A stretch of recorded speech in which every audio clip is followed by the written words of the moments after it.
नमस्कार दोस्तों, कैसे हैं आप सब। स्वागत है आपका। मैं हाजिर हूं आपके लिए एक और मनोरंजक और शिक्षाप्रद कहानी लेकर। तो चलिए, कहानी शुरू करने से पहले चैनल सब्सक्राइब कर लीजिए ताकि आपको मेरी आने वाली वीडियोस भी आसानी से मिल सके। कहानी है गौतम बुद्ध और एक राजकुमार की। एक राजकुमार गौतम बुद्ध के पास दीक्षा लेने के लिए पहुंचा।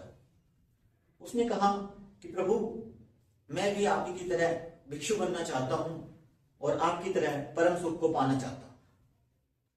तो गौतम बुद्ध ने कहा, ठीक है, तुम एक काम करो, आज तुम भिक्षा लेने जाओ।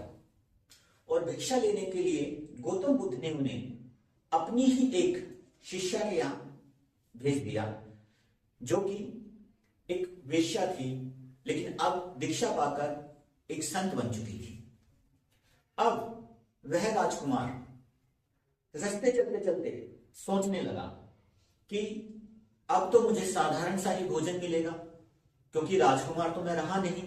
अब तो जो मिलेगा उसी पे मुझे गुजारा करना पड़ेगा। ऐसा सोचते सोचते, तरह तरह की सुख सुविधाओं को याद करते हुए वह उस भिक्षुनी के यहां पर पहुंच गया और उसने वहां जाकर भिक्षा मांगी। जैसे ही वो उसके द्वार पर पहुंचा तो उस सेविका ने उसे वही भोजन परोसा जो कि वो रास्ते में सोच रहा था कि उसे शायद नहीं मिले। तो उसने सोचा कि इसे कैसे मालूम हुआ कि मैं इस तरह का भोजन चाहता था। उसे ये सब एक इत्तेफाक लगा, एक ऐसा लगा कि चलो कोई नहीं, हो गया होगा।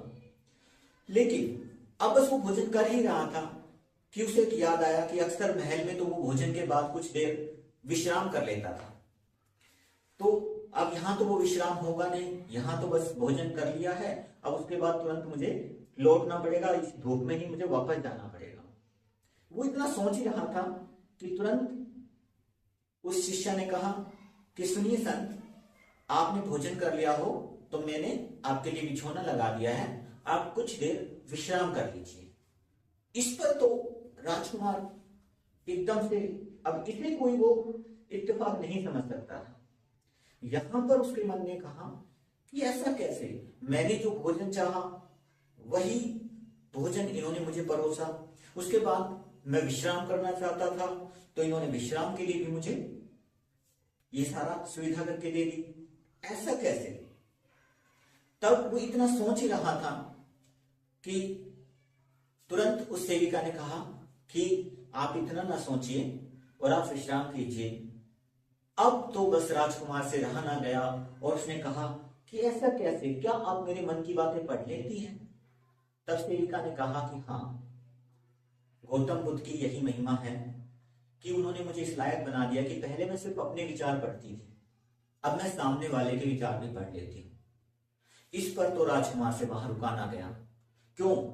क्योंकि वह जानता था कि उस सुंदर सेविका को देखने के बाद उसके मन में उसके प्रति प्रेम और वासना के विचार भी आए थे। तो उसे लगा कि अवश्य जब ये सारे विचार पढ़े हैं तो इसने उन विचारों को भी पढ़ा होगा। अब वह वहां रुकने में असक्षम था। वह तुरंत उठा और कहा कि मैं अब यहां न रुक सकूंगा और मुझे जाने की आज्ञा दीजिए। तब सेविका ने कहा कि ठीक है, आप जाना चाहते हैं जाइए, लेकिन फिर से अवश्य आइएगा। इतना कहकर उसने राजकुमार को वहां से विदा कर दिया। अब वह गौतम बुद्ध के पास पहुंचा और जाते ही उसके चरणों में गिर गया और कहने लगा कि प्रभु, अब मैं दोबारा उस द्वार पर भिक्षा मांगने नहीं जाऊंगा। लेकिन गौतम बुद्ध ने मुस्कुराते हुए कहा कि जाना तो तुम्हें उसी द्वार पर होगा और प्रतिदिन जाना होगा। तो राजकुमार ने कहा, नहीं प्रभु, मैं वहां नहीं जा सकता, क्योंकि वो तो विचारों को पढ़ लेने वाली स्त्री है और वो मेरे मन के सारे विचार पढ़ लेती है और उसको देखकर मेरे मन में कामना के विचार भी आते हैं। तब गौतम बुद्ध ने कहा, उन्हीं विचारों से तो छुटकारा पाना है। अब वह गौतम बुद्ध को मना नहीं कर सकता था, क्योंकि उनका शिष्य बनने की शर्त अवश्य पूरी करनी थी। वह दिन प्रतिदिन उसी दर पर भिक्षा लेने के लिए जाता रहा। वह सेविका हर प्रकार से उनकी सेवा करती रही, उनको भोजन कराती, विश्राम कराती और वापस भेजती शाम को। कुछ दिन ऐसा चलता रहा। तब राजकुमार ने देखा कि धीरे धीरे उसके वासना के विचार और जो विचार उसके मन में आते थे स्वार्थवश, वो सब खत्म हो रहे हैं।